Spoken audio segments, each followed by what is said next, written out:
कल तक मैं आपसे जो बात कर रहा था वो अष्टांग हृदयम का एक हिस्सा था, जिसमें आबो हवा, तासीर, रहने वाला स्थान, उसका महत्व, वहां की मिट्टी, उसका महत्व वगैरह वगैरह। अब मैं सीधे आपके शरीर पर आ रहा हूं। भागवत जी मनुष्य शरीर के बारे में ये कहते हैं कि ये मनुष्य का शरीर सबसे महत्वपूर्ण है और बहुत प्रयासों के बाद मिलता है। ये आपने कई बार सुना होगा। आपके पूर्व जन्म के बहुत सत्कर्म हो तो आपको मनुष्य शरीर मिलता है। और भागवत जी ने एक जगह कहा है कि आप ही हैं जो मोक्ष धारण कर सकते हैं। ऐसा कहा जाता है इस देश में कि जानवरों में, पशु पक्षियों में और कीड़े मकोड़ों में मोक्ष की स्थिति नहीं आती। मनुष्य योनि ही है जिसमें आप मोक्ष को प्राप्त कर सकते हैं। तो उनकी मोक्ष की परिभाषा बहुत सुंदर है। मोक्ष क्या है? हम सब लोगों ने कई बार अलग अलग समय अलग अलग लोगों से सुना होगा कि मोक्ष ऐसा है, मोक्ष ये है। भागवत जी की परिभाषा बिल्कुल साफ और सरल सीधी है। वो ये कहते हैं कि जो व्यक्ति, मनुष्य, स्त्री हो या पुरुष, कोई भी, अपने दुखों को दूर कर ले और दूसरों के दुखों को दूर करने का काम करे, वही मोक्ष का अधिकारी है। जो व्यक्ति, मनुष्य, अपने दुखों को दूर करे और दूसरों के दुखों को दूर करने का सतत प्रयास करे, उसमें सफलता मिले ना मिले, सफलता की बात नहीं कहते वो ये कहते हैं कि प्रयास करे, ईमानदारी से प्रयास करे, तो उसको मोक्ष होता है। माने इस परिभाषा को अगर आप थोड़ा व्यापक करें, दुखों से मतलब क्या, तो भागवत जी कहते हैं कि 3 तरह के दुख सारी दुनिया में हैं। मनुष्य को भी हैं, हर एक को है। एक तो दैहिक दुख, शरीर का दुख, दैहिक दुख। दूसरा है दैविक दुख, भगवान का दिया हुआ कोई दुख जो आपके शरीर से अलग है। भगवान ने आपको कोई दुख दे दिया, अचानक से आप गरीब हो गए, या अचानक से आपके घर में कोई दुर्घटना हो गई, आग लग गई, धरती कंप आ गया, भूकंप आ गया, आपका घर टूट गया, सब कुछ तहस नहस हो गया, सुनामी आ गया, ये दैविक दुख।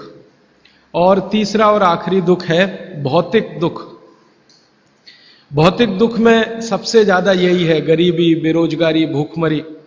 तो वो भागवत जी कहते हैं कि दैहिक, दैविक और भौतिक तीनों दुखों से जो व्यक्ति मुक्त हो और दूसरों को मुक्त करने का रात दिन प्रयास करे, वही मोक्ष का अधिकारी है। आगे के सूत्र में वो ये कहते हैं कि अगर आपने अपने जीवन के तीनों दुख दूर कर लिए और आप दूसरों के दुखों को दूर करने के लिए कुछ नहीं करते, तो माफ कीजिए, आप कभी भी मोक्ष के अधिकारी नहीं हो सकते। हमारे यहां बहुत सारे साधु संत हैं जो हिमालय में जाके तपस्या करते हैं। तो उनकी जो तपस्या है हिमालय की, वो अपने दुखों को दूर करने तक सीमित है। अगर वो वापस हिमालय से लौटकर समाज के दुख को दूर नहीं करेंगे तो किसी को भी मोक्ष नहीं होगा। भागवत जी कहते हैं कि कोई सदगृहस्थ व्यक्ति है, वो स्वामी नहीं है, महात्मा नहीं है, तपस्वी नहीं है, लेकिन अगर वो अपने दुखों से दूर करते हुए दूसरों के दुखों को दूर करने के काम में लगा हुआ है, तो वो कहते हैं कि वो तपस्या करने वाले से ज्यादा बेहतर है, भले ही वो सदगृहस्थ है। और वो ये कहते हैं कि ज्यादा समय, भागवत जी मानते हैं कि सदगृहस्थ ही हैं जो दूसरों के दुखों को दूर करने में ज्यादा मदद कर सकते हैं, क्योंकि उन दुखों का अनुभव उन्हें है, जिसका दुख वो दूर करने का कोशिश करें। इसका मतलब यह है कि भागवत जी की परिभाषा में गृहस्थी होना, माने सदगृहस्थ होना, ज्यादा बड़ी बात है। वो साधु संतों के बारे में कहते हैं कि ये सिर्फ अपने दुखों के दूर करने के चक्कर में लगे हुए हैं। भगवान से इनकी जो वार्तालाप है या संवाद है वो अपने तक सीमित है। समाज के लिए सिर्फ प्रार्थना करके बंद कर देते हैं, आगे नहीं बढ़ते। इसलिए वो कहते हैं कि आप अपने दुख दूर करें, दूसरों के दुख दूर करने के काम में सतत लगें, भले प्रयास आपका सफल हो ना हो। सफलता की बात वो नहीं कहते। वो ये कहते हैं कि सफलता असफलता वो सब ईश्वर के हाथ में है, आपके हाथ में नहीं है। आप अगर प्रयास कर रहे हैं तो पक्का मानिए कि आपकी मोक्ष में जाने की तैयारी है। ये है उनका सूत्र। यहां से उनकी एक दूसरी यात्रा शुरू होती है और इस यात्रा में वो ये कहते हैं कि सबसे बड़ा दुख है दैहिक दुख, शरीर का दुख, दूसरा है दैविक दुख भगवान का, और तीसरा है भौतिक दुख। तो आपसे भौतिक दुख की बात करना मैं समझता हूं कोई जरूरी नहीं है, क्योंकि आप जिस वर्ग से आते हैं आपको भौतिक दुख तो मैं मानता हूं नहीं ही है, तो उस पर समय खराब करने से ज्यादा फायदा नहीं। आपसे जो सबसे ज्यादा मैं बात करूंगा, जिसकी जरूरत भी है आपको, वो दैहिक दुख के बारे में बात करूंगा। आपका शरीर का दुख दूर कैसे करें? तो भागवत जी का सूत्र है, वो ये कहते हैं कि शरीर दुख दूर करने के लिए सबसे महत्वपूर्ण है आपका पेट। ये जो पेट है, शरीर का मध्य भाग, वो ये कहते हैं कि शरीर का दुख दूर करने में सबसे बड़ी भूमिका इसकी है। अगर शरीर का पेट और बाकी अंगों के बारे में प्रतिशत के हिसाब से तुलना करें तो 90% दुख पेट से है, 10% दुख है जो पेट के बाहर से है। पेट के बाहर से माने घुटनों से हो सकता है, एड़ियों से हो सकता है, जंघाओं से हो सकता है, या हृदय स्थान से हो सकता है, मस्तिष्क से हो सकता है। इसको आज की भाषा में अगर मैं कहूं, 90% बीमारियां हमारे जीवन की पेट से जुड़ी हुई हैं। 90%। 10% बीमारियां हैं जो पेट के बाहर की हैं। उन 10% में हार्ट अटैक आ गया, उन 10% में पैरालिसिस आ गया, उन 10% में अर्धांग वायु, पैरालिसिस का ही दूसरा नाम है, वो आ गया, एपिलेप्सी आ गई, वगैरह वगैरह, मस्तिष्क की ढेरों बीमारियां 10% में ही है। बाकी इस बात को फिर ध्यान दीजिए। पहली बात जो मैंने आपको पहले दिन कही थी कि जिंदगी की बीमारियों में 85% ऐसी हैं जिनको आप खुद ठीक कर सकते, मात्र 15% हैं जिनमें विशेषज्ञ की जरूरत है। अब भागवत जी की दूसरी महत्व की बात हमेशा याद रखिए कि जितनी बीमारियां हैं उनमें 90% पेट से हैं, 10% पेट के बाहर से है, और उन 10% में एक्सीडेंट भी शामिल है, आपका ब्रेन हेमरेज भी शामिल है, पैरालिसिस भी शामिल है, हार्ट अटैक भी शामिल है, वगैरह वगैरह, बाकी सब पेट से है। तो भागवत जी कहते हैं कि पेट आपके जीवन का सबसे महत्वपूर्ण अंग है शरीर के लिए और आपको दुख से बचाने के लिए। तो वो कहते हैं कि सबसे ज्यादा ध्यान आपको आपके पेट का रखना है। तो पेट का ध्यान जिंदगी भर आप रखें, उसके लिए उन्होंने सूत्रों की एक श्रृंखला बनाई है। ये सूत्रों का पालन करें तो जीवन में पेट से होने वाला कोई दुख नहीं होगा, माने 90% बीमारियां नहीं होंगी। और ये 90% बीमारियों की संख्या अगर गिनूं तो 148 है। माने आज से मैं जो सूत्र बताने जा रहा हूं, इनका पालन अगर आप करेंगे तो आप अपने जीवन में 148 बीमारियों से हमेशा बचेंगे। और भागवत जी का यह कहना है कि बीमारियों से बचना बहुत महत्व का है बनिस्बत की बीमारियों का इलाज करना। वो अंग्रेजी में अक्सर आपने सुना है, prevention is better than cure. तो आप अगर बीमारियों से बच रहे हैं तो वो कहते हैं कि ये सबसे महत्व का है। तो आप उनको आज के सूत्रों को थोड़ा ज्यादा ध्यान से सुने। वैसे तो आप सभी सूत्र ध्यान से सुन रहे हैं, लेकिन आज के जो सूत्र हैं वो जिंदगी का फंक्शनल हिस्सा है।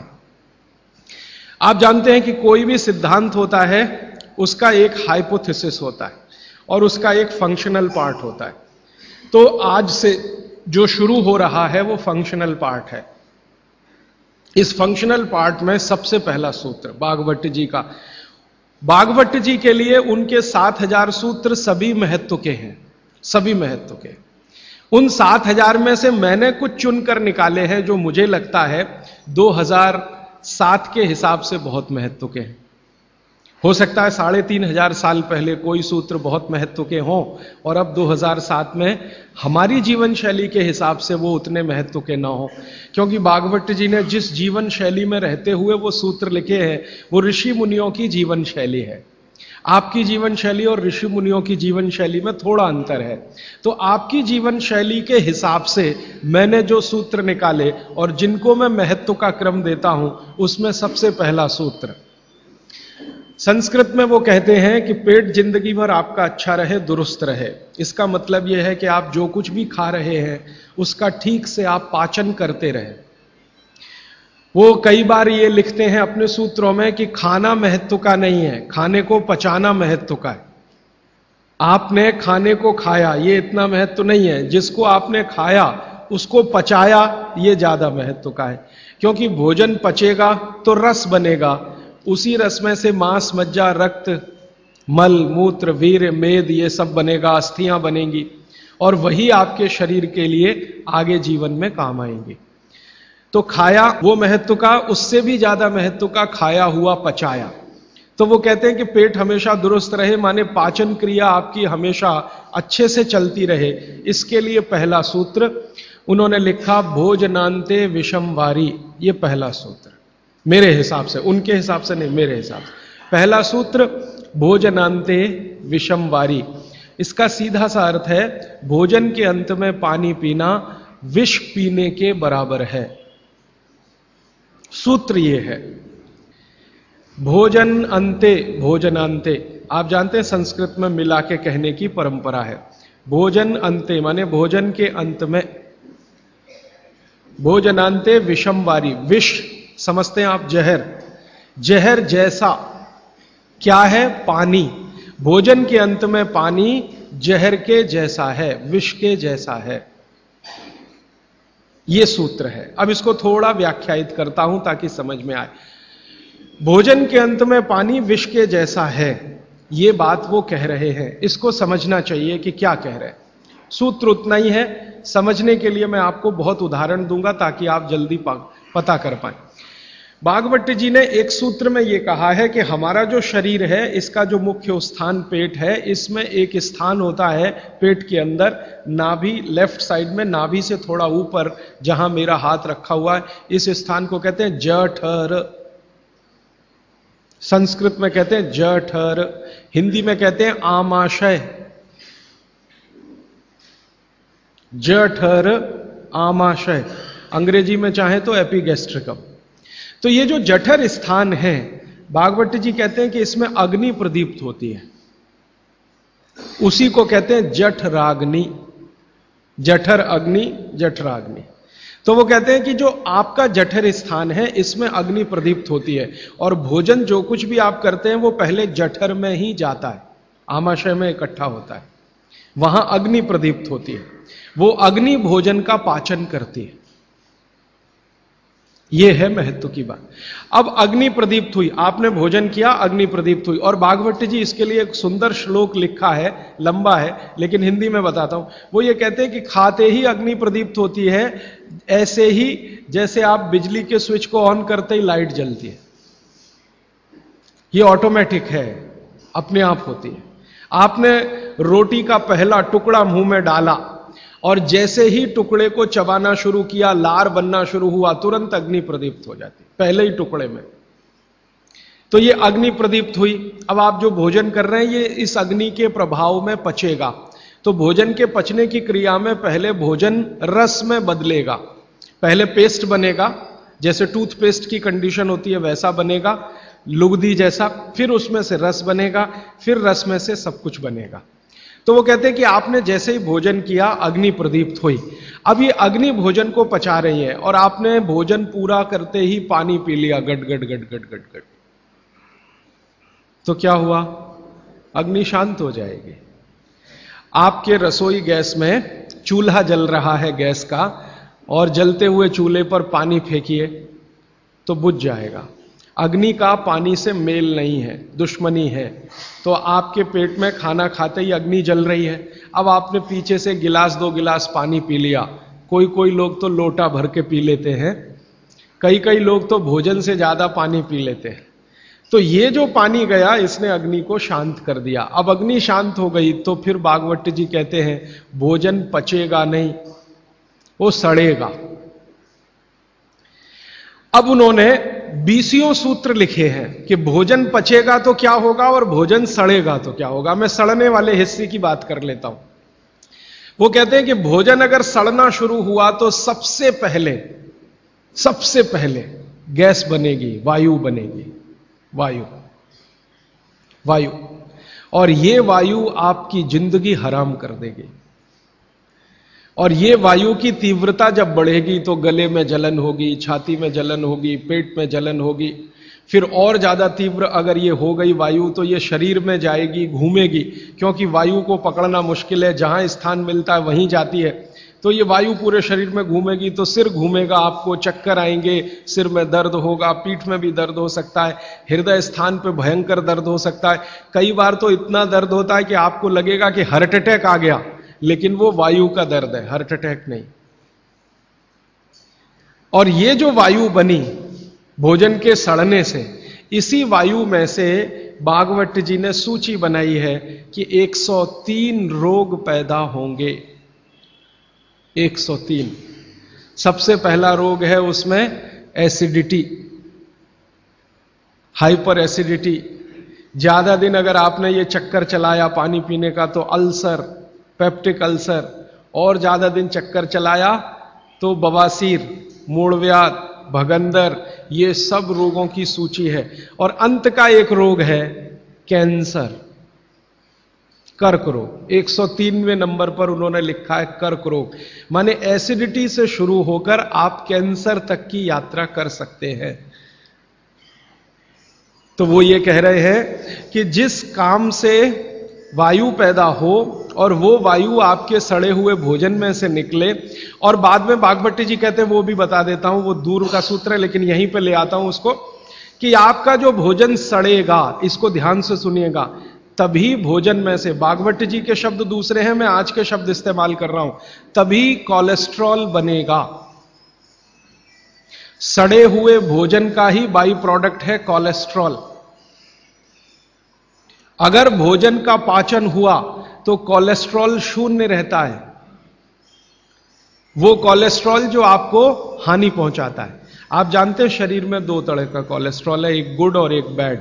अच्छा कोलेस्ट्रॉल माने एचडीएल, हाई डेंसिटी लिपोप्रोटीन। खराब कोलेस्ट्रॉल माने एलडीएल और उसका छोटा भाई VLDL, very low density lipoprotein. तो भागवती जी कहते हैं कि ये जो खराब कोलेस्ट्रॉल है वो रक्त में तभी आता है जब भोजन पेट में सड़ता है। इसका माने जिनको कोलेस्ट्रॉल बढ़ रहा है या बढ़ा हुआ है वो ध्यान दें, उनको भोजन पच नहीं रहा, उनका भोजन सड़ रहा है। तो कोलेस्ट्रॉल बढ़ेगा तो हार्ट अटैक भी आएगा, कोलेस्ट्रॉल बढ़ेगा तो घुटने भी जड़ हो जाएंगे, सारी संधियां आपकी एकदम कड़क हो जाएंगी, आपको चलना फिरना मुश्किल हो जाएगा, 10 कदम चलना मुश्किल हो जाएगा।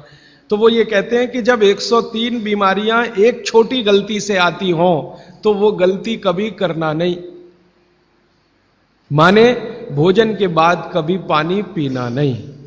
ये है सूत्र। अब जैसे ये सूत्र पूरा हुआ तुरंत आपके मन में प्रश्न आएंगे कि पानी कब पीना, पहला ही प्रश्न। तो भागवती जी कहते हैं कि पानी कब पीना वो खुद ही उत्तर दे रहे हैं आगे के सूत्रों में, क्योंकि शायद मालूम है कि मनुष्य की जिज्ञासाएं होने ही वाली है। तो पहले सूत्र में लिख दिया भोजनांते विषमवारी, कि भोजन के अंत में पानी मत पियो। अगले ही सूत्र में वो कहते हैं कि कम से कम 1.5 घंटे के बाद पानी पियो। अब ये जो 1.5 घंटे का कैलकुलेशन है ये क्या है? ये भागवती जी कहते हैं कि जो आपने खाया वो आपके जठर स्थान में 1.5 घंटे तक अग्नि के प्रभाव में रहता है, 1.5 घंटे तक। और जानवरों के लिए भी उन्होंने बताया है, वो कहते हैं कि जानवर जो कुछ खाते हैं उनके पेट में भी अग्नि है, जठर अग्नि, वहां 4 घंटे तक अग्नि का प्रभाव रहता है जानवरों के शरीर। मनुष्य शरीर में 1 से 1.5 घंटे का उन्होंने बताया, और 1 से 1.5 घंटे का वो बताया है तो अलग अलग क्षेत्र के हिसाब से। जैसे आप दक्षिण भारत में हैं, कोई उत्तर भारत में है, कोई पूर्वी भारत में है। अब मान लीजिए उत्तरांचल का कोई आदमी इसी सूत्र को पढ़ेगा तो उसको तो अग्नि का असर 2 से 2.5 घंटे रहेगा, पहाड़ वाला। लेकिन आपके लिए मैं बात कर रहा हूं तो 1 से 1.5 घंटा। तो वो कहते हैं कि 1 से 1.5 घंटे पेट में अग्नि का प्रभाव है। जब तक अग्नि का प्रभाव है पानी मत पियो, क्योंकि पानी पीते ही अग्नि बुझेगी। अग्नि का काम है भोजन को पचाना, पचेगा नहीं तो सड़ेगा, सड़ेगा तो 103 रोग पैदा करेगा। तो सीधा सा दूसरा सूत्र है कि भोजन के 1.5 घंटे के बाद पानी पीना। ठीक है, अब तुरंत आपके मन में सवाल आएगा, भोजन के बीच में पीना कि नहीं पीना, और भोजन के पहले पीना कि नहीं पीना। भागवत जी ने इसका उत्तर अगले सूत्रों में दिया है। वो ये कहते हैं कि भोजन के पहले पानी पीना तो कम से कम 40 मिनट और अधिक से अधिक 1 घंटा। आपको सीधा सा हिसाब बताता हूं, 10 बजे खाना अगर खाना चाहते हैं तो 9 बजे से लेकर 9:20 तक आप चाहें उतना पानी पी सकते हैं। 9 बजे से लेकर 9:20 तक। और बीच में पीना कि नहीं, तो इसके लिए भागवत जी कहते हैं, ये बहुत साइंटिफिक बात उन्होंने कही है, बहुत साइंटिफिक है। वो कहते हैं कि अगर आपके भोजन में 2 अन्न हैं, दो अन्न, माने एक रोटी खा रहे हैं आप, वो गेहूं है, और दूसरा चावल खा रहे हैं, तो चावल और गेहूं 2 अन्न है।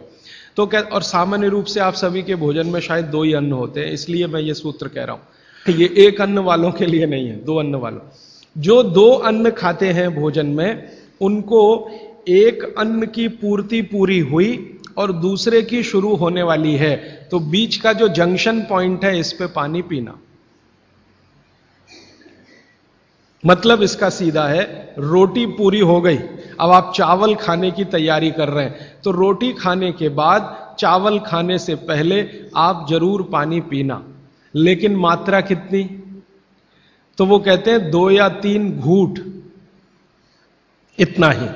उसके बाद जब दूसरा अन्न आपने शुरू कर दिया, फिर नहीं, फिर तो पूरा आप भोजन ही करके उठिए। अब आप भोजन कर लिया तो गला साफ करने के लिए थोड़ा 1-2 घूंट और पी लेना, गला साफ करने के लिए। पानी पीने के लिए नहीं है, वो गला साफ करने के लिए। अब आपके मन में तुरंत एक प्रश्न आएगा कि भोजन के अंत में क्या पीना? फिर पानी तो नहीं पीना, 1.5 घंटे तक तो नहीं पीना, तो कुछ पी सकते हैं। तो भागवत जी ने 3 चीजें बताई हैं, उसके लिए पूरा सूत्र लिखा है कि भोजन के अंत में सबसे अच्छी चीज जो पीने के लिए है वो है छाछ, वो है मट्ठा, दही का तक्रम। जो शब्द उन्होंने इस्तेमाल किया वो तक्रम, तक्रम माने यही है लगभग छाछ मट्ठा के आसपास की चीज, तक्रम। वैसे तक्रम की उन्होंने परिभाषा दी है कि दही को खूब अच्छे से मथने के बाद उसका मक्खन जो निकल गया, तो मक्खन निकालकर जो बचा वो तक्रम।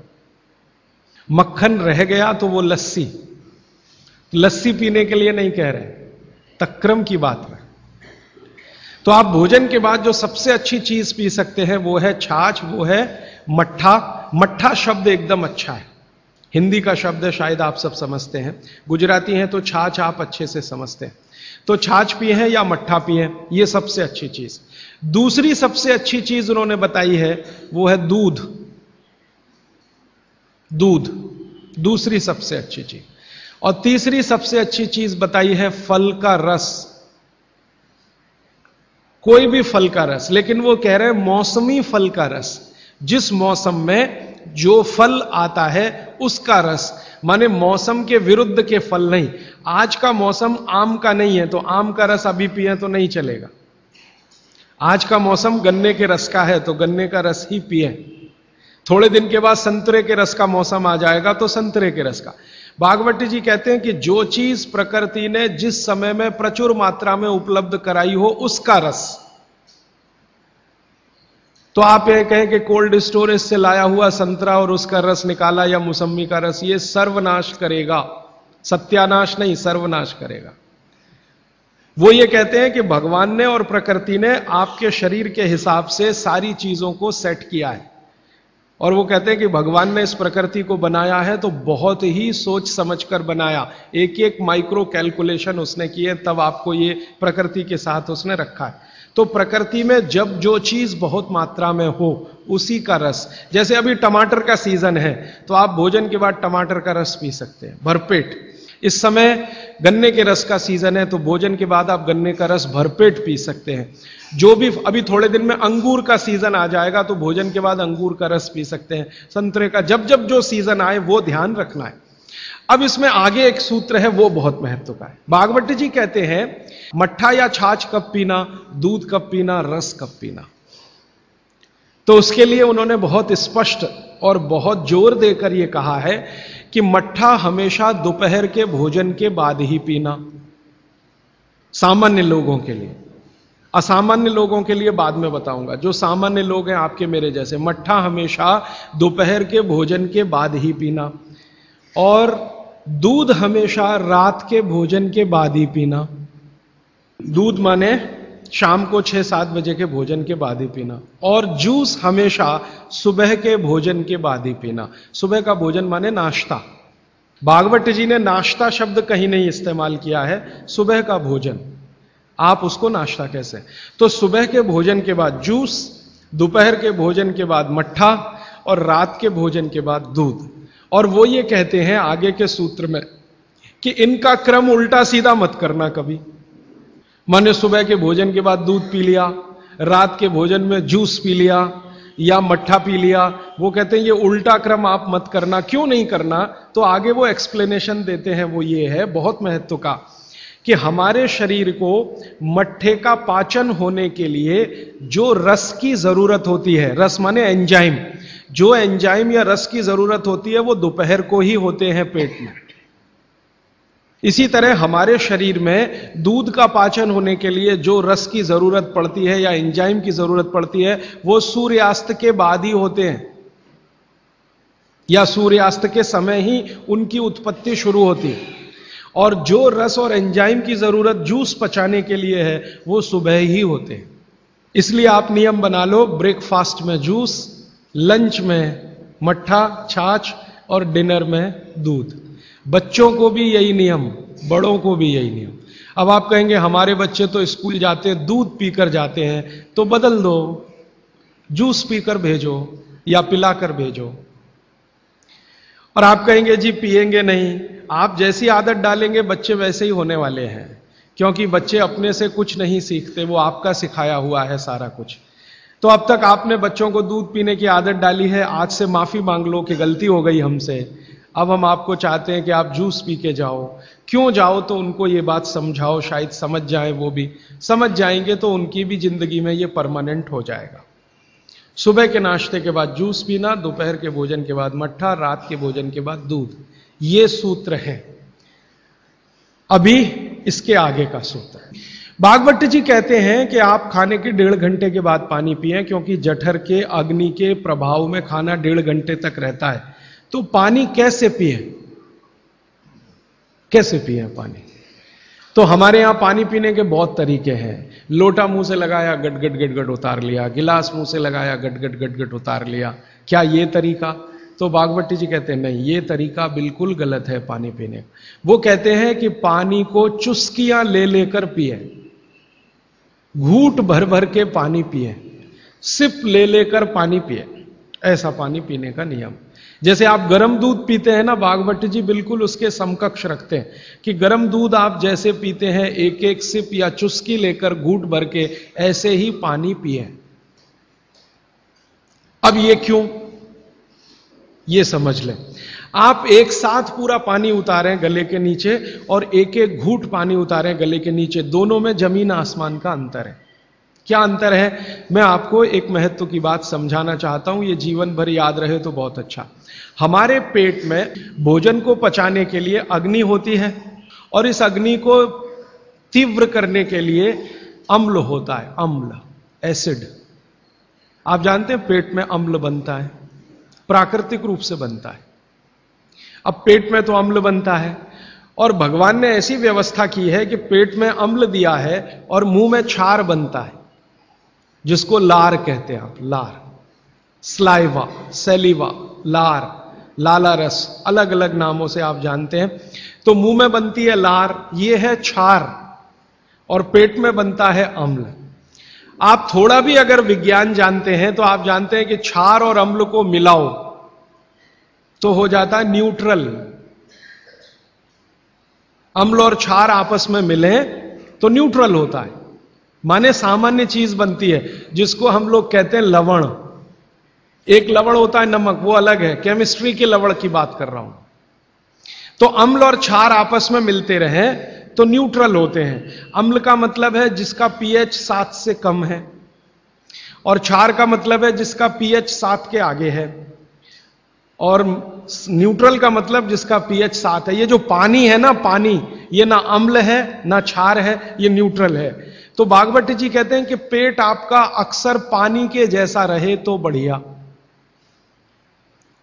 और जिनका पेट पानी के जैसा, माने पेट की अम्लता ना बढ़े और पेट का क्षारपन भी ना बढ़े, pH 7 के आसपास रहे, तो भागवत जी कहते हैं ऐसे व्यक्ति को 100 से ज्यादा वर्ष जीने की पूरी गारंटी है, बिना एक भी दवा खाए और बिना चिकित्सक के पास जाए।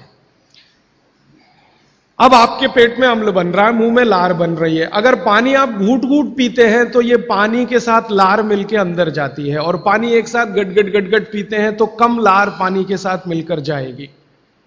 ये लार बन रही है अंदर जाने के लिए, बाहर निकालने के लिए नहीं, क्योंकि अंदर पेट के अम्ल को शांत रखना है, इसके लिए क्षार है। तो वो ये कहते हैं कि घूट घूट पिया पानी, अगर सिप सिप करके आपने पानी पिया तो ज्यादा लार अंदर जाएगी, तो अम्ल को शांत करने में मदद आएगी, इसलिए आपका पेट न्यूट्रल रहेगा और आपकी जिंदगी बिना किसी दवा और रोग के आराम से 100-150 साल हो जाएगी।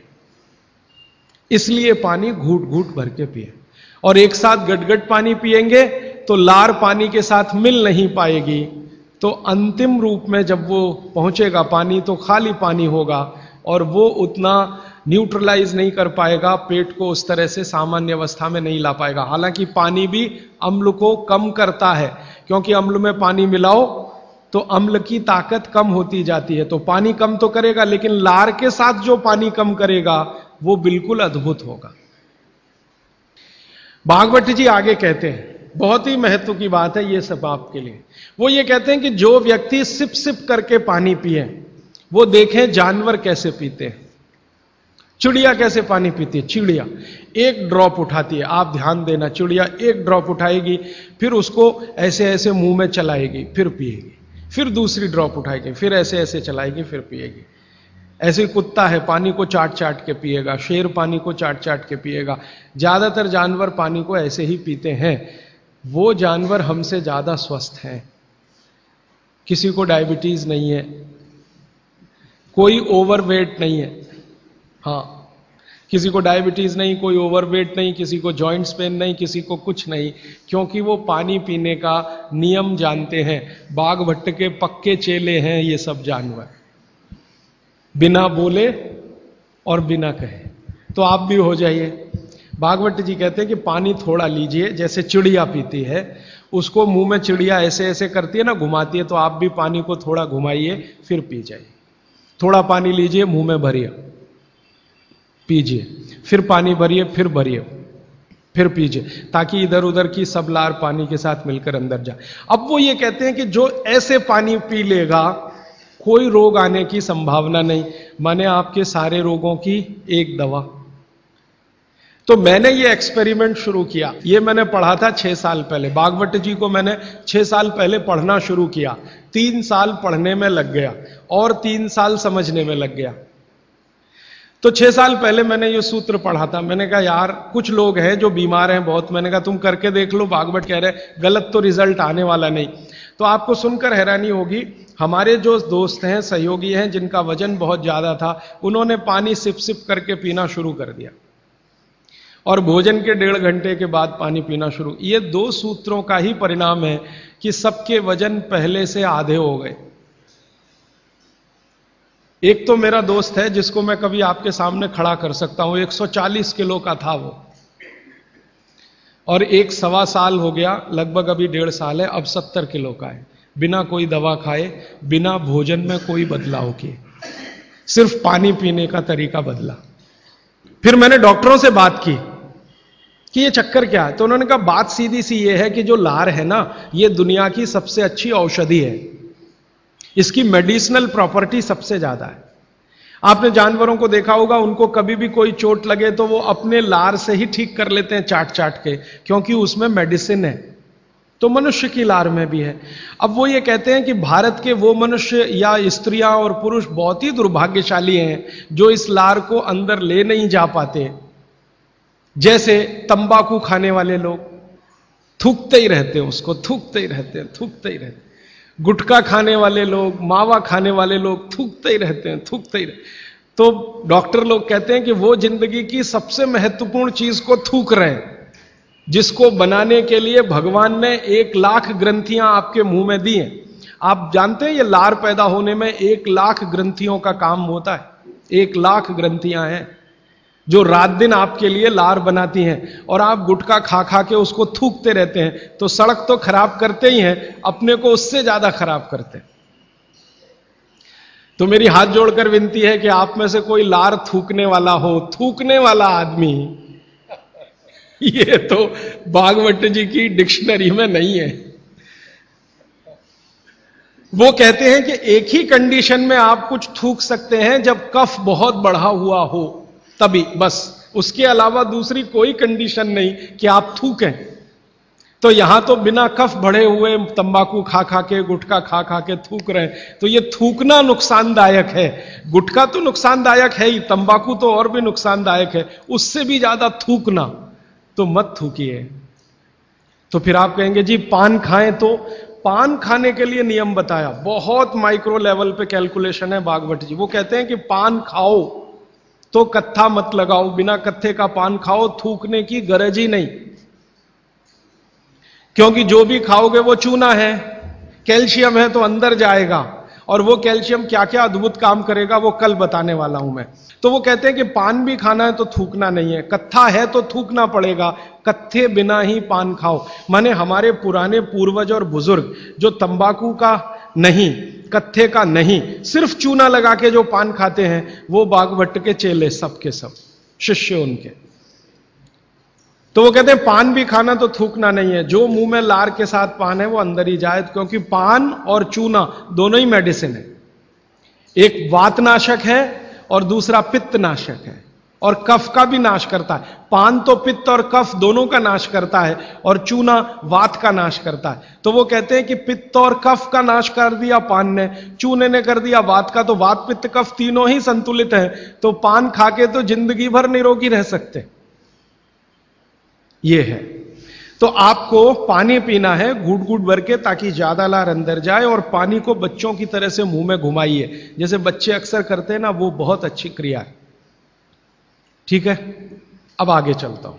आगे का एक सूत्र है भागवत जी का कि पानी कभी भी पिए तो ठंडा ना पिए। पेट को दुरुस्त रखने के लिए ही है ये सारे सूत्र आज जो मैं कह रहा हूं। पानी जब भी पिए तो ठंडा ना पिए। कैसा पानी पिए जी? तो वो कहते हैं कि आपके शरीर का तापमान देखें, उसके अनुसार के तापमान का ही पानी पिए, माने शरीर के तापमान के बराबर का पानी पिए, माने गुनगुना पानी पिए। गुनगुना शब्द है। एक शब्द कोमबट, कोमबट शब्द गुजराती है नहीं, मराठी है शायद। हां, गुनगुना पानी पिए। नवसे का पानी कहते हैं राजस्थान में, नवसे का हल्का गरम गुनगुना पानी पिए। कभी भी पानी की गर्मी शरीर के तापमान के ऊपर ना हो, ऐसा पानी पिए। तो अब आपका शरीर का तापमान है 37 डिग्री, तो 37 डिग्री अगर आप पानी को लेके जाएंगे तो वो गुनगुना ही होता है।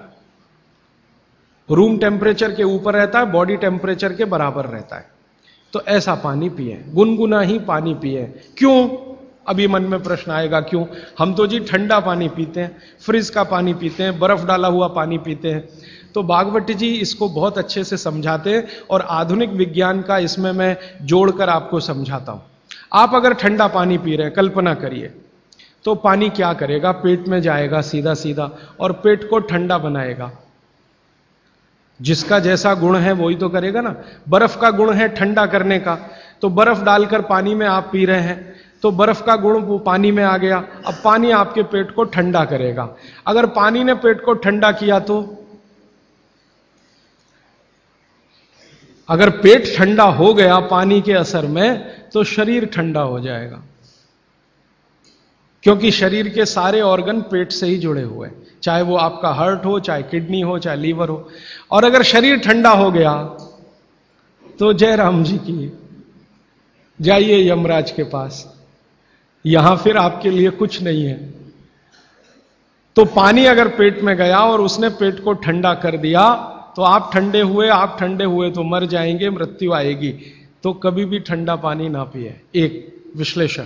दूसरा विश्लेषण कि अगर पानी आपने ठंडा पिया और आपका पेट जीवित है, जीवित होने से मतलब फंक्शनल है, काम अच्छे से कर रहा है, तो तुरंत पेट उस पानी को गर्म करने पर लगेगा। आपका जो जठर स्थान है ना, वो तुरंत उस पानी को गर्म करने पर लगेगा। तो पानी को गर्म करने के लिए उसको अतिरिक्त ऊर्जा की जरूरत पड़ेगी, और अतिरिक्त ऊर्जा उसको रक्त में से आएगी। तो शरीर के सब हिस्सों का रक्त पेट की तरफ जाएगा। थोड़ी देर के लिए शरीर के सारे हिस्सों का रक्त जो पेट की तरफ गया है, उसने बाकी हिस्सों में रक्त की कमी कर दी।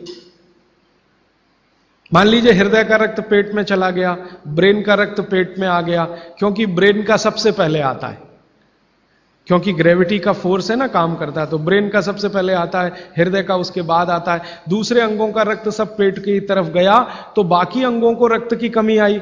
और यह कमी हर समय ऐसे ही आती रहे, आप ऐसे ही ठंडा पानी पीते रहे, ऐसे ही कमी आती रहे, पीते रहे, कमी आती रहे, तो एक दिन वो अंग काम करना बंद कर देंगे, क्योंकि उनको रक्त की सप्लाई कम हुई है। और वो अंगों ने काम करना बंद किया तो ब्रेन हेमरेज हो गया, वो अंगों ने काम करना बंद किया तो पैरालिसिस हो गया, वो अंगों ने काम करना बंद किया तो हार्ट अटैक हो गया। तो ये सारी बीमारियों को क्यों बुलाते हैं ठंडा पानी पी के? माने ठंडा पानी ना पिए। भागवत जी का मैंने मेरे जीवन में भी देखा। दुनिया में कुछ ऐसे लोग हैं जो एकदम चिल्ड वाटर पीते हैं। अमेरिका में, यूरोप में ज्यादा लोग चिल्ड वाटर पीते हैं। पानी को फ्रिज में रखते हैं और वो रखा रहता है 4-5 दिन, खूब ठंडा हो जाता है, फिर ऊपर से बर्फ डालते हैं, फिर पीते हैं। इतना ठंडा पानी पीते हैं। परिणाम क्या देखा है मैंने उन लोगों को देखा जो चिल्ड वाटर पीते हैं, वो सवेरे सवेरे अगर संडास घर में गए टॉयलेट में, तो 1-1 घंटे बाहर नहीं निकलते, कभी कभी तो 2-2 घंटे नहीं निकलते, बैठे ही रहते अंदर। उनको पूछो भाई क्या कर रहे थे 2 घंटे टॉयलेट रूम में? कहते हैं जी न्यूज़पेपर पढ़ रहे थे, मैगजीन पढ़ रहे थे। क्यों पढ़ रहे थे? टॉयलेट रूम तो न्यूज़पेपर के लिए बनाया नहीं है। तो कहते हैं टॉयलेट आती ही नहीं, माने स्टूल पास होता ही नहीं, संडास होती ही नहीं, उतरती नहीं, तो क्या करें। और वो बेचारे वहां बैठे बैठे कई बार इतने परेशान हो जाते हैं कि तरह तरह की आवाजें निकालते हैं, फिर भी नहीं आती। फिर वो गाना गाते हैं, मेरे सपनों की रानी कभी आएगी, वो आती नहीं है। और कभी कभी जब बहुत ज्यादा परेशान हो जाते हैं ना, तो एक गाना गाते हैं, एक बार आजा आजा आजा, वो तब भी नहीं आती। ये है समस्या। माने मैं कहना यह चाहता हूं कि जो लोग बहुत ठंडा पानी पिएंगे उनको एक बीमारी है, वो है कॉन्स्टिपेशन, कब्जियत, कोष्ठबद्धता, बद्ध कोष्ठ होना। कॉन्स्टिपेशन का मतलब आपकी जो इंटेस्टाइन है ना, लार्ज इंटेस्टाइन, वो एकदम ऐसी संकुचित हो गई, ऐसे रहना चाहिए उसको, वो हो गई संकुचित। ये ठंडे पानी का असर है। तो अगर आपकी लार्ज इंटेस्टाइन ऐसी हो गई तो आपकी जिंदगी भी ऐसी ही हो जाएगी। इसलिए कभी भी ठंडा पानी ना पिए। अब परसों एक बात मैंने कही थी कि फ्रिज का रखा कुछ ना खाएं, तो ये पानी भी उसी का हिस्सा है। फ्रिज का रखा हुआ पानी ना पिए, बर्फ डाला हुआ पानी ना पिए, आइसक्रीम कभी भी ना खाएं, क्योंकि वो भी ठंडी है। और मैं आपको एक विनम्रता पूर्वक कह देता हूं, वो बात वैसे आगे आएगी। भागवत जी कहते हैं कि 2 विरुद्ध चीजें एक साथ ना खाएं कभी भी, तो गर्म भोजन और ठंडी आइसक्रीम कभी ना खाएं।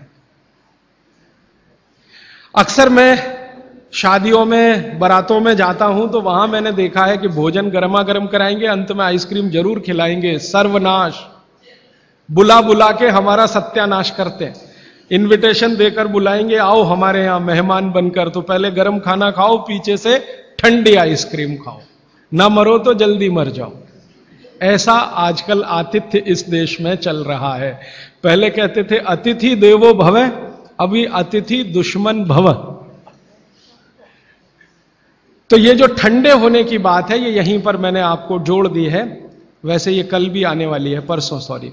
तो आपके जीवन में ये नियम बहुत ध्यान से पालन करें, सूत्र पालन करें कि पानी हमेशा घूट घूट पिए, ठंडा पानी कभी ना पिए, भोजन के 1.5 घंटे के बाद पानी पिए। अभी चौथा सूत्र, आज का आखिरी सूत्र। भागवत जी कहते हैं कि सुबह का जीवन आपका जब शुरू होता है, दिन का जीवन आपका शुरू होता है, माने आप जब सोकर उठते हैं तभी से आपका दिन शुरू होता है, तो दिन की शुरुआत में सबसे पहले पानी पिए। दिन की शुरुआत में सबसे पहले पानी पिए, माने सुबह उठते ही पानी पिए, यह है मतलब कहने का। दिन की शुरुआत में सबसे पहले पानी पिए, माने सुबह उठते ही पानी पिए। आयुर्वेद के विभिन्न चिकित्सकों ने और वैद्यों ने इसको कहा ऊषा पान करें। ऊषा पान माने सुबह उठते ही पानी पीना, सबसे पहले पानी पीना, दांत धोए बिना पानी पीना, मुंह धोए बिना पानी पीना, कुल्ला किए बिना पानी पीना। अगर आप सुबह उठते ही बिना मुंह धोए पानी नहीं पी सकते तो रात को कुल्ला करके सोइए, दांत साफ करके सोइए, दंत मंजन करके सोइए, दातुन करके सोइए, उठते ही पानी पीजिए। क्यों? कारण पूछिए। कारण उसका यह है कि रात भर जब आप सो रहे थे तो शरीर की सारी क्रियाएं तो शिथिल हो जाती हैं, लेकिन ये लार बनने की क्रिया ज्यादा शिथिल नहीं होती, ये चालू रहती है। तो रात भर आपने लार बनाई है, मुंह में जगह जगह जमा है, वो अंदर जाना बहुत जरूरी है, क्योंकि वो बेशकीमती है।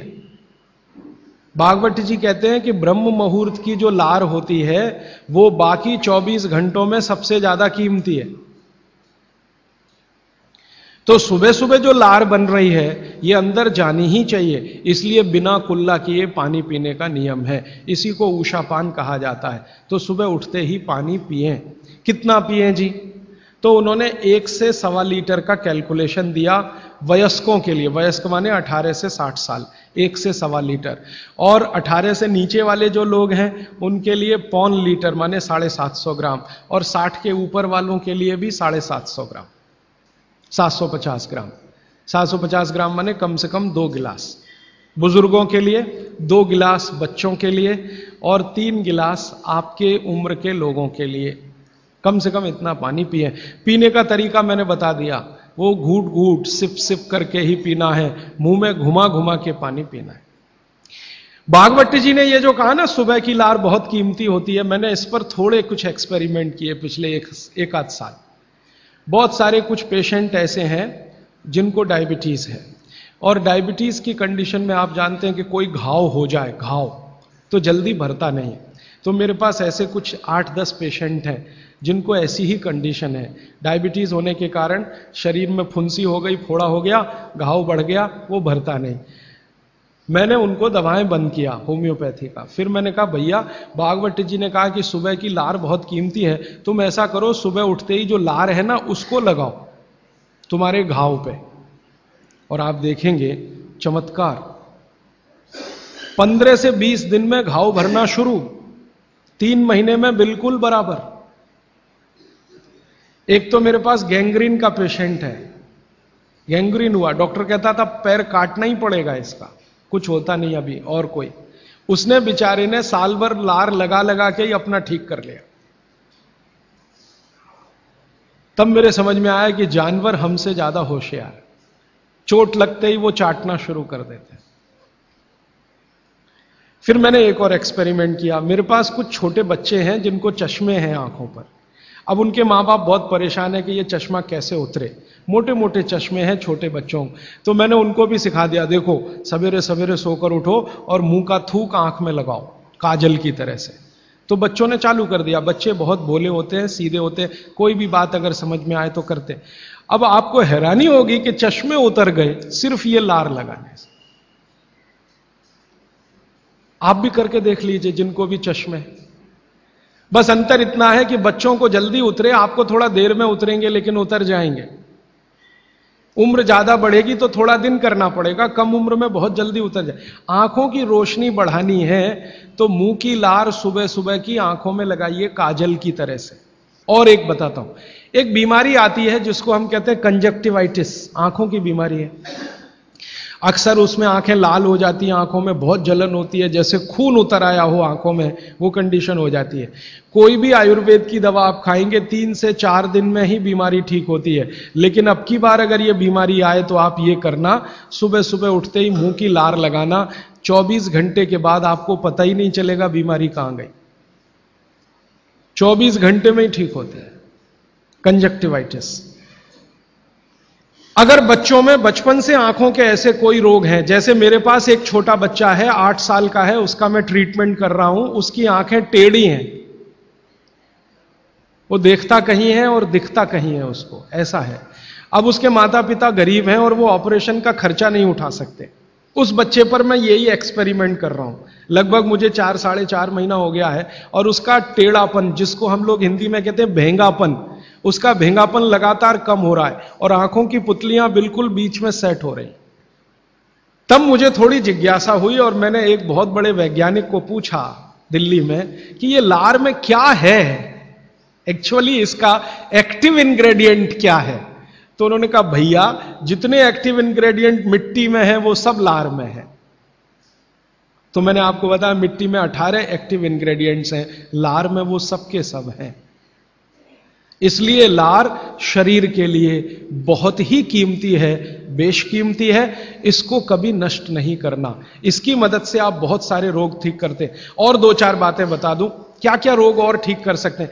आपके शरीर में कोई दाग हो गया, धब्बा हो गया, जैसे जल गए, जलने का दाग होता है ना, उस पर नियमित रूप से सवेरे की लार की थोड़ी थोड़ी मालिश करते रहिए। 6-8 महीने में धब्बा बिल्कुल साफ हो जाए, जले हुए का धब्बा।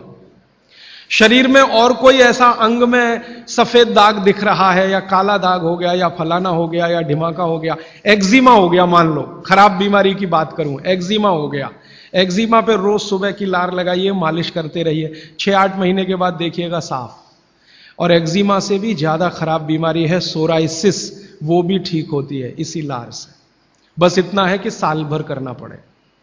मुफ्त का इलाज है, फोकट का इलाज। भागवत जी ने जितने भी इलाज बताए हैं सब फोकट के और मुफ्त के, बाहर जाने की जरूरत ही नहीं है। तो आप स्किन डिसीज में इसका एक्सपेरिमेंट करिए, आंखों की बीमारियों में इसका एक्सपेरिमेंट करिए, घाव हो जाएं कहीं शरीर में उस पर एक्सपेरिमेंट करिए, फोड़े फिंसियों पर इसका एक्सपेरिमेंट करिए। मैंने ये चारों एक्सपेरिमेंट किए, बहुत अच्छे रिजल्ट हैं। आप भी करिए, रिजल्ट आपको भी मिलेंगे। बस इतना ही है कि आप दूसरों को भी बताते जाइए। तो आपने अपना दुख तो कम कर लिया, आप दूसरों का भी कम कराइए ना, तभी मोक्ष जाएंगे। तो मैंने आज आपको 4 सूत्र बताए, उनको फिर से रिपीट करता हूं। सूत्र बताना, ये 4 रिपीट करके खत्म, फिर प्रश्न। पहला सूत्र मैंने बताया था, भोजनांते विषमवारी, भोजन के अंत में पानी ना पिए, लगभग 1.5 घंटे के बाद पानी पिए। दूसरा सूत्र मैंने बताया था, पानी हमेशा घूट घूट भर के पिए, सिप सिप करके पानी पिए। तीसरा सूत्र बताया था कि ठंडा पानी कभी ना पिए, हमेशा गुनगुना पानी पिए। और चौथा सूत्र बताया था कि आप सवेरे उठते ही सबसे पहले पानी पिए। ये चारों सूत्र भागवत जी ने कहा है पेट को दुरुस्त रखने के लिए सबसे आवश्यक है। माने जिंदगी भर आपका पेट और आपकी जठर अग्नि काम करती रहे, इसके लिए सबसे आवश्यक है। ठीक है, अब आपके प्रश्नों के लिए आधा घंटे का समय। हाजी भाई, आपने कहा कि उषापान करना चाहिए, उषापान भी गुनगुना पानी होना चाहिए या कैसा भी पानी? देखिए उषापान, दूसरी बात, पान जो कहा आपने खाने के लिए, तो पान के साथ क्या क्या लेना चाहिए? हाँ, बहुत अच्छा सवाल। मैं दूसरे प्रश्न का पहले उत्तर दे दूं, पान के साथ क्या क्या लेना चाहिए। भागवत जी ने पान खाने के लिए बताया है कि एक तो पान जो खाएं वो ऐसा पान हो जिसका स्वाद कसैला हो। कसैला, कसैला स्वाद माने देशी पान, सीधी सी बात है। विलायती पान मत खाइए, देशी पान खाइए। तो स्वाद जितना कसैला होगा, पान उतना अच्छा होगा। और भागवत जी ने एक बहुत गहरी बात कही है, जिसको मैं 2-3 दिन बाद वैसे एक्सप्लेन करने वाला हूं, कि जो चीज का रंग जितना ज्यादा गहरा हो, जो प्रकृति की पैदा की गई वस्तु का रंग जितना ज्यादा गहरा हो, वो उतनी ही बड़ी औषधि है। जैसे देशी पान ज्यादा गहरा हरे रंग का होता है और विलायती पान हल्के हरे रंग का होता है। तो भागवती जी कहते हैं हल्के रंग की चीजें मत खाइए, गहरे रंग की चीजें खाइए। तो गहरे रंग वाला पान खाइए, गहरे रंग की जो भी चीजें हैं भरपेट खाइए। जैसे बैंगन है गहरे रंग का, जामुन है गहरे रंग का, टमाटर है गहरे रंग का। ये सब एंटी कैंसरस है, एंटी डायबिटिक है, एंटी कैंसरस है, एंटी अस्थमेटिक है। इनकी क्वालिटीज आज की विज्ञान ने भी प्रूव किया है। आज का विज्ञान यह कहता है कि जो भी रंग है किसी भी वस्तु में, वो भगवान का दिया हुआ कोई ना कोई ऐसा रस और एंजाइम है जो आपको गंभीर बीमारियों से बचाता है। तो वो कहते हैं गहरे रंग का पान खाइए, माने कसैला उसमें ही स्वाद होगा, तो गहरा पान खाइए। उसमें क्या मिलाएं? उसमें सबसे ज्यादा चूना। तो कितना चूना मिलाएं? तो कहते हैं कि एक पान में 1 ग्राम से ज्यादा चूना नहीं मिलाइए कभी भी। 1 ग्राम, 1 ग्राम आप समझते हैं इतना होता है। चने का दाना होता है ना, आधा तोड़ो और उसका आधा कर लो, इतना 1 ग्राम होता है। चने का दाना आधा तोड़ो तो 2 हिस्से हुए, ये 2 हिस्से के 4 कर दो और वो 1 हिस्सा जो है वो 1 ग्राम। तो उतना आप चूना लगाइए उस पर। फिर चूने के साथ क्या खाएं आप, उसमें सौंफ खाएं। सौंफ का नियम उन्होंने बताया, सौंफ खाएं। दूसरा कहते हैं कि इसमें थोड़ी अजवाइन डालें, अजवाइन 2-4 दाने, ज्यादा नहीं। और वो कहते हैं लवंग डालें, लवंग माने लौंग। और कहते हैं बड़ी इलायची। और वो कहते हैं कि गुलाब के फूल का रस, मतलब गुलकंद जिसको आप कहते हैं। ये चीजें उन्होंने बोली हैं पान में नियमित रूप से खाने के लिए। अब इसमें उन्होंने जो बोली नहीं है वो बात ध्यान रखिए। सुपारी कहीं नहीं कहा, कत्था कहीं नहीं कहा, तो मैंने सुपारी और कत्था छोड़कर ही पान खाएं। ठीक है, तो पान में क्या खाएं। दूसरा इन्होंने जो आपने पूछा कि सुबह का जो ऊषा पान का पानी है वो भी गुनगुना होना चाहिए। बागभट्टी जी कहते हैं जरूर गुनगुना होना चाहिए, जरूर गुनगुना। वो एक ही कंडीशन में कहते हैं कि अगर आप तांबे के बर्तन का रखा हुआ पानी सुबह पी रहे हैं तो उसको गुनगुना करने की जरूरत नहीं है, बाकी सभी पानी को गुनगुना करके ही पीना चाहिए। क्यों? ये जो तांबे के बर्तन में रखा हुआ पानी है उसमें वही क्वालिटी है जो गुनगुने पानी में है, इसलिए ताम्र पात्र के पानी को सुबह गर्म करने की जरूरत नहीं। रात में आपने भर के रखा, सुबह उठकर पी लिया। बाकी कोई भी पानी स्टील के बर्तन वाला है तो गुनगुना करिए, आप मिट्टी के घड़े का पानी है तो गुनगुना करिए। और आपके पास क्या होता है पानी भरने के लिए? और तीसरा कोई, एल्यूमिनियम में तो पानी कभी मत रखिए, प्लास्टिक में पानी कभी मत रखिए। स्टील वेसल्स में है तो गुनगुना करके ही पीजिए। स्टील वेसल माने स्टेनलेस स्टील के वेसल में पानी है तो गुनगुना ही पीजिए। मिट्टी के बर्तन का पानी है तो गुनगुना ही पीजिए। ताम्र पात्र एक उन्होंने कहा कि जिसके पानी को गर्म करने की जरूरत नहीं, सीधे पी सकते हैं। आप बोलेंगे जी क्या रोज दिन भर ताम्र पात्र का पानी पी सकते हैं? तो जरूर पी सकते हैं, 3 महीने, इसके आगे नहीं। ये आप जरा सोचिए ध्यान से। वो ये कहते हैं 3 महीने आप पी सकते हैं लगातार ताम्र पात्र का पानी, फिर बीच में 15-20 दिन का ब्रेक दे दीजिए, फिर 3 महीने पी सकते हैं, फिर 15-20 दिन का ब्रेक दे दीजिए, फिर 3 महीने पी सकते हैं। ये ब्रेक दे देकर पी सकते हैं। लगातार पिएंगे तो तांबे की अधिकता से होने वाली जो बीमारियां हैं वो हो जाएंगी। हां, सुबह तो लगातार पी सकते हैं, सुबह की तो कोई बात नहीं, ये पूरे दिन की बात हो रही है। कोई लोग ऐसे हैं कि पूरे दिन ही तांबे के बर्तन का पानी पीते हैं, तो बागभट्टी जी ये कहते हैं कि 3 महीने लगातार पीजिए पूरे दिन, फिर उसके बाद 15-20 दिन ब्रेक दे दीजिए, 15-20 दिन को दूसरा पानी पी, फिर आप वापस 3 महीने कर सकते हैं, फिर ब्रेक दे दीजिए, फिर तो 24 घंटे वाले जो लोग हैं ताम्र पात्र का पानी पीने वाले, उनके लिए यह नियम है। सुबह का तो ताम्र पात्र का ही सबसे अच्छा है जी। भोजन के बाद जो रस और मट्ठा पीने के लिए बताए थे आप, तो क्या ये आम्रदायी को शांति करेगी? हाँ, बहुत अच्छा सवाल है, बहुत अच्छा सवाल। देखिए, इस सवाल को मैं और थोड़ा विकसित करूं, मैं इंतजार कर रहा था कोई पूछे तो मैं बताऊं।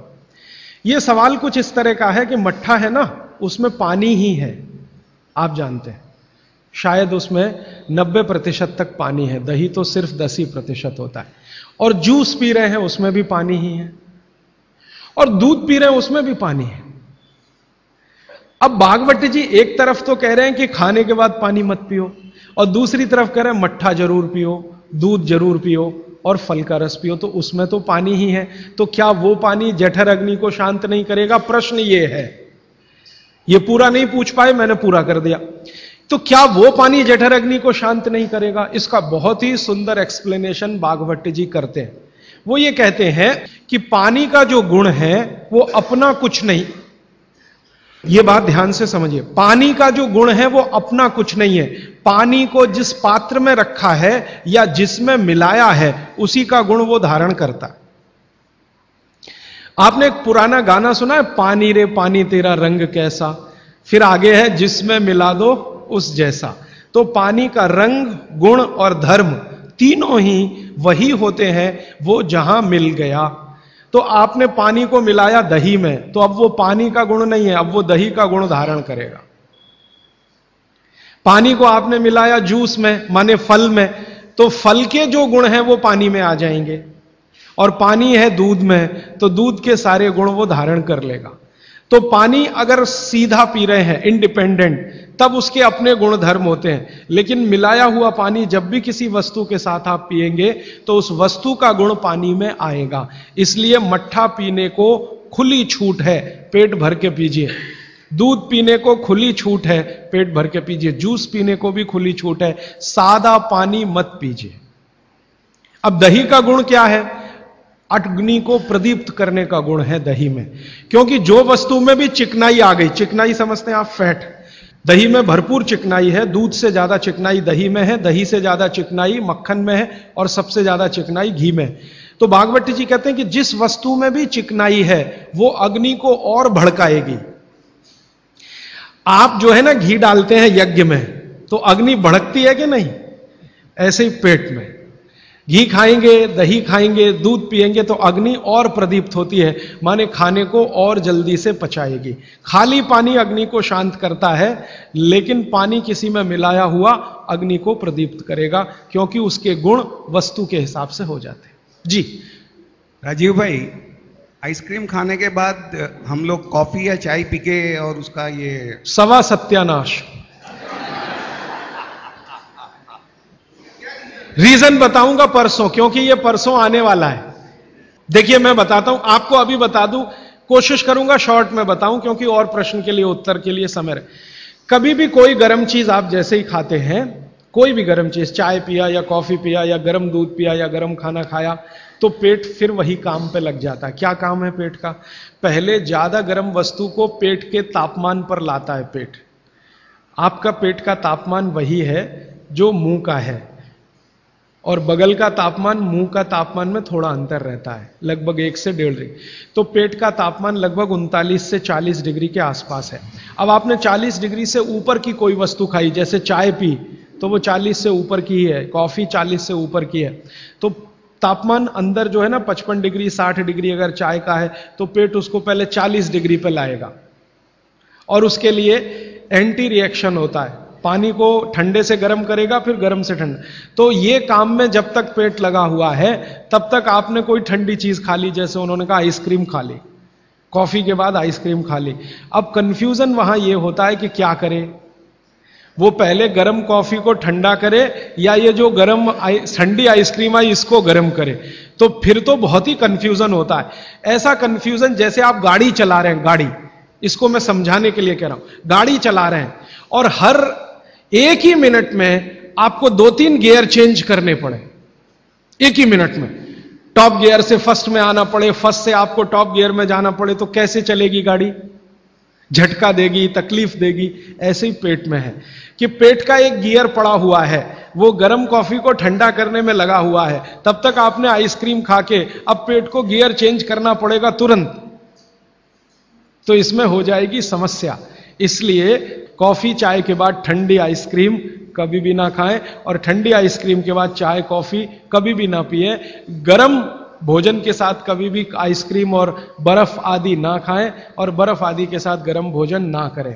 आपने पानी पीने का तरीका बताया कि सिप बाय सिप लेना, क्या उसका भी कोई तरीका है कि खड़े खड़े पानी पीना या बैठ? हाँ, बहुत अच्छा सवाल है, ये मैं कल बात करूं, क्योंकि कल वो सूत्र आने ही वाला है। जी देखिए, इन्होंने एक बहुत अच्छा सवाल पूछा है। दूध को भागवत जी ने बोला है शाम को ही पीना है। अब इनका प्रश्न यह है कि हम सुबह चाय पीते हैं, कॉफी पीते हैं, तो दूध उसमें होता ही है, तो क्या करें? भागवत जी के किसी भी शब्दकोश में चाय भी नहीं है, कॉफी भी नहीं है, क्योंकि भागवत जी 3500 साल पहले हुए। ये चाय कॉफी तो 250-300 साल पुरानी है, ज्यादा से ज्यादा 400 साल पुरानी। तो चाय कॉफी के बारे में उनका पूरा शास्त्र मौन है, माने कहीं एक भी सूत्र ऐसा नहीं है जहां चाय और कॉफी का जिक्र आता है। हां, काढ़े का जिक्र उन्होंने किया। काढ़ा आप समझते हैं जो रोज आप यहां पी रहे, काढ़े का जिक्र उन्होंने किया है। वो ये कहते हैं कि जो काढ़ा आपके वात को कम करे, आपके पित्त को कम करे और कफ को कम करे, ऐसा कोई भी काढ़ा दूध के साथ मिलाकर सुबह पिया जा सकता है। कोई भी काढ़ा, जैसे आज आप काढ़ा पीने जा रहे हैं, वो अर्जुन की छाल का काढ़ा है। अर्जुन की छाल का काढ़ा आप जानते हैं, वात को सबसे तेजी से कम करने वाला है, शरीर की जो एसिडिटी होती है ना, रक्त की एसिडिटी, एक होती है पेट की एसिडिटी, उससे भी ज्यादा खराब है रक्त की एसिडिटी। खून की अम्लता ही है जो हार्ट अटैक लाती है।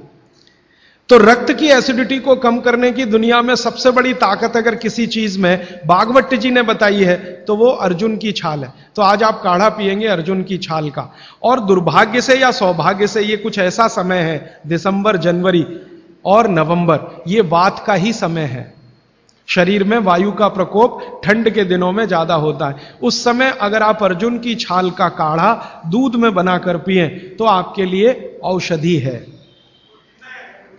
जी नहीं, गरम गरम गरम, क्योंकि वो औषधि है, भोजन नहीं है। भोजन और औषधि में अंतर बताया।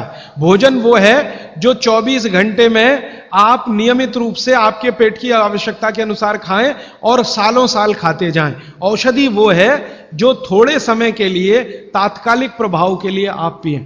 तो ये काढ़ा औषधि है। सुबह के अगर समय नवंबर, दिसंबर, जनवरी, ये 3 महीने हैं जो वात के महीने माने जाते हैं। फिर गर्मियों के महीने पित्त के महीने आ जाते हैं। फिर बारिश के महीने और उसके आगे थोड़ा महीना कफ का महीना आ जाता है।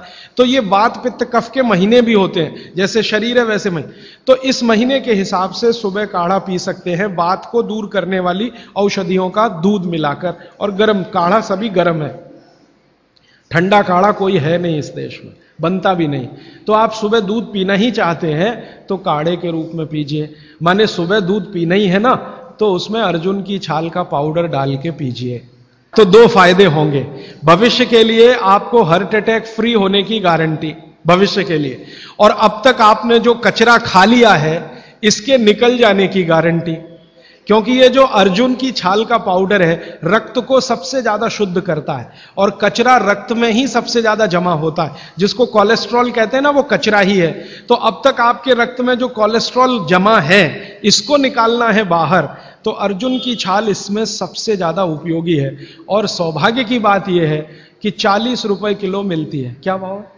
40 रुपए किलो, 20 रुपए किलो, 20 रुपए किलो अर्जुन की छाल मिलती है। और 150 रुपए किलो चाय मिलती है, और 1400 रुपए किलो कॉफी मिलती है, और 20 रुपए किलो अर्जुन की छाल मिलती है। तो कुछ तो होशियार बनिए, मारवाड़ी बनिए, कुछ तो अपने रक्त में लाइए, मारवाड़ का, राजस्थान का, गुजरात का। तो 20 रुपए किलो की अर्जुन की छाल नियमित रूप से आप पीजिए। मैं आपसे विनम्रता पूर्वक कह रहा हूं कि आप सब अपने घर में 3 महीने, ये जो नवंबर, दिसंबर, जनवरी, अभी तो दिसंबर पूरा तो निकल गया लेकिन जनवरी अभी बाकी है, तो 30 दिन आगे जनवरी के रोज सवेरे अर्जुन की छाल का पाउडर दूध में डालकर पीते रहिए। और अगले साल का याद रखिए, नवंबर, दिसंबर, जनवरी, तो ये 3 महीने अर्जुन की छाल पिया तो पूरे साल भर का कचरा निकालता है। और अगले सालों की guarantee, heart attack free. Quantity कितनी रहनी चाहिए? 1 गिलास दूध तो आधा चम्मच अर्जुन की छाल का पाउडर, आधा चम्मच माने टी स्पून। और इसमें अगर गुड़ मिलाएंगे तो बहुत अच्छा।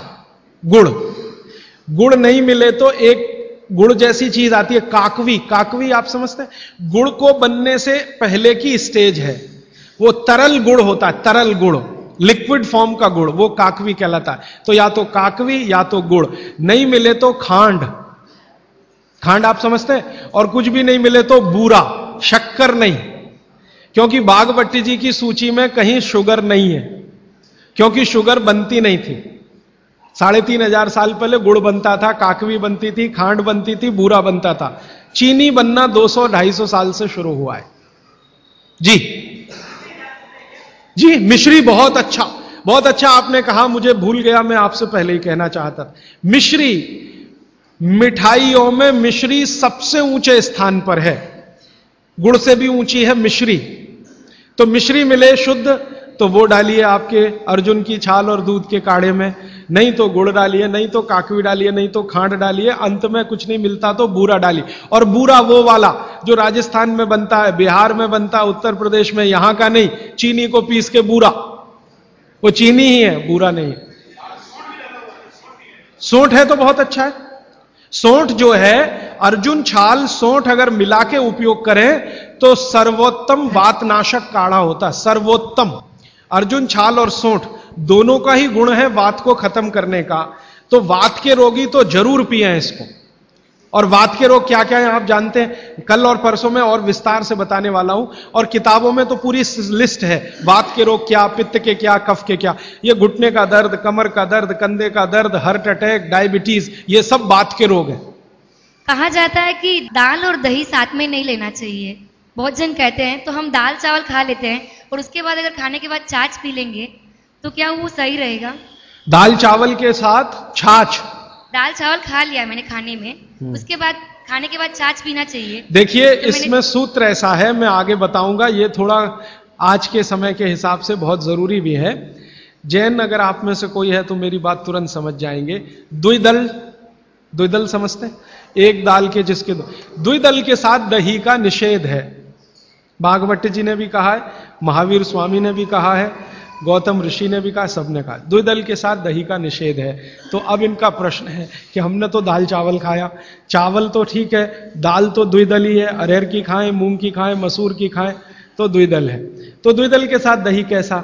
तो उसके लिए भागवत जी कहते हैं कि कभी भी द्विदल के साथ अगर दही खाएं तो अच्छा है ना खाएं, लेकिन खा रहे हैं तो दो बातों का ध्यान रखें कि दही की तासीर बदलें और उसकी तासीर को बदलकर जैसी दाल है वैसी तासीर करें, माने दही का प्रोटीन कंटेंट बढ़ाएं, वैसे तो है और ज्यादा बढ़ाएं। तो इसके लिए बहुत सरल उपाय है आपके रसोई में। रसोई में 3 चीजें ऐसी हैं जो दही की तासीर को तुरंत बदलती हैं। एक तो है जीरा, दूसरा है सेंधा या काला नमक, सेंधा या काला। ये जो आज नमक आ रहा है इसकी बात नहीं कर रहा हूं मैं, आयोडीन युक्त नमक नहीं, सेंधा नमक या काला नमक। तीसरी है अजवाइन। तो मेरा ऐसा निवेदन है कि अगर आप ताक पी रहे हैं दाल चावल के साथ तो अजवाइन का, जीरे का बघार ले लें और थोड़ा सेंधा नमक डाल लें, फिर पी लें। अजवाइन जीरे का बघार लेकर, बघार लेना तो आप समझते हैं ना, बघार शब्द तो बघार ले लें अजवाइन जीरे का और थोड़ा सेंधा नमक, फिर ताक पिए, माने मज्जिगे पिए, माने मट्ठा पिए।